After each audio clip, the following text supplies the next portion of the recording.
Merci Monsieur le Président. Ma question s'adresse à Monsieur le ministre des Solidarités et de la Santé.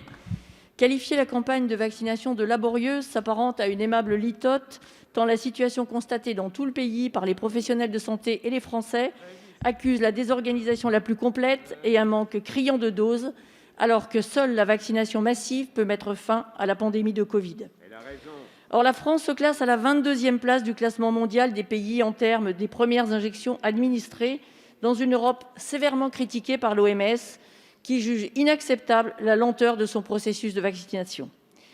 Nous manquons aujourd'hui cruellement de vaccins, qui sont distribués avec une parcimonie telle que les professionnels de santé sont réduits à inscrire les Françaises et les Français sur des listes d'attente interminables.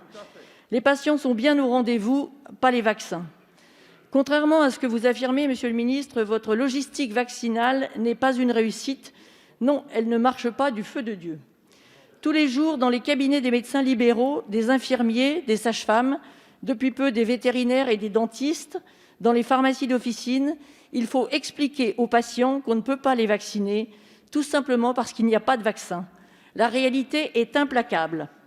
Notre pays dispose pourtant d'un maillage médical exceptionnel, avec l'ensemble des praticiens qui offrent une couverture vaccinale maximale de proximité. Pour ne citer qu'elles, les 21 000 pharmacies d'officine, qui ne demandent qu'à participer à la lutte contre le Covid, seraient en mesure de vacciner de 400 à 500 000 personnes par jour. Parce que les doses font défaut, ce formidable atout dont dispose notre pays est inopérant. C'est désespérant. Les patients ne comprennent pas que le gouvernement ne cesse d'annoncer de nouveaux lieux de vaccination et qu'eux-mêmes ne puissent pas se faire vacciner à 2 pas de chez eux. Face à ce constat, que pouvez-vous faire, Monsieur le ministre, pour pourvoir enfin rapidement et en nombre l'ensemble des professionnels de santé en vaccins et permettre aux Françaises et aux Français de reprendre une existence plus sereine? Je vous remercie. La parole est à Monsieur Olivier Véran, ministre des Solidarités et de la Santé. Madame la députée Corneloup, votre question porte davantage sur la production de vaccins que sur l'organisation de la stratégie, mais je vais néanmoins évidemment vous répondre. Vous rappelez que nous avons pris un engagement devant les Français il y a de cela 2 mois. Cet engagement, il était clair, il était chiffré, il était daté. 10 millions de Français auraient reçu au moins une injection de vaccin au 15 avril. Nous sommes aux alentours de 9,5 millions. Nous sommes le 6 avril, nous aurons largement anticipé cet objectif et c'est heureux.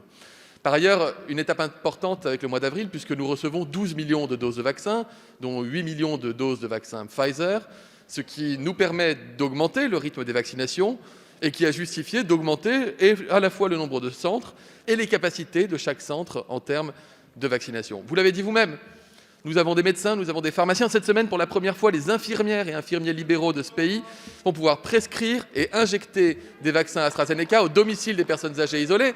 1 400 000 doses AstraZeneca sont reçues et distribuées cette semaine chez les médecins libéraux, les pharmaciens. Donc ça, c'est une bonne nouvelle et vous l'avez dit vous-même, les soignants savent vacciner, les centres savent vacciner.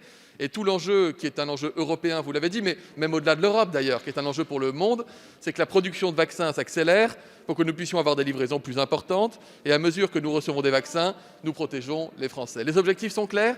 Les populations qui sont amenées à se faire vacciner le savent.